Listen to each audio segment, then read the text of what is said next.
నమస్తే అందరికి. ఈ పిక్కు చూడండి నాన్న. నిజంగా చాలా బాధ అనిపించింది ఆ అబ్బాయిని చూస్తే. ఆ అబ్బాయి మళ్ళా మిలిటరీలో జాబ్ చేస్తాడటరా. పెళ్లి చేసిర్రు. ఆ భార్య కట వాళ్ళ వదిన వాళ్ళ తమ్ముడితోటి ఎఫ్ఐఆర్ ఉందట. ఈమె పెళ్ళైనాక కూడా మళ్ళా వానితోటి కూడా ఎఫ్ఐఆర్ సాగిస్తుంది. ఈయనకు అనుమానం వచ్చింది, ఎంక్వైరీ చేసుకుండు.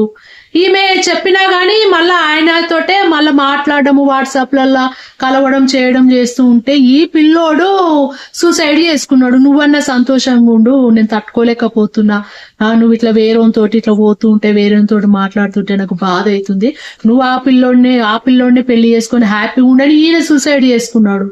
మిలిటరీలో జాబ్ చేస్తాడట. అసలు మిలిటరీలో ఉండేటోళ్ళు ఎంత స్ట్రాంగ్ గా ఉంటారు. అంత వీక్ ఎందుకైంది ఈ అబ్బాయి? మళ్ళా పెళ్లి చేసుకోకపోయిండా దాన్ని వదిలేసి? కానీ మీరు అమ్మాయిలు మీకు నచ్చిన వాళ్ళనే పెళ్లిళ్ళు చేసుకోండి, కానీ మీకు ఇష్టం లేకుండా పెళ్లిళ్ళు చేసుకొని మీరు ఇలా వేరే వాళ్ళతోటి రంకులు సాగిస్తే నిజంగా భర్తలు తట్టుకోలేరమ్మా. నిజంగా తట్టుకోలేరు వాళ్ళు.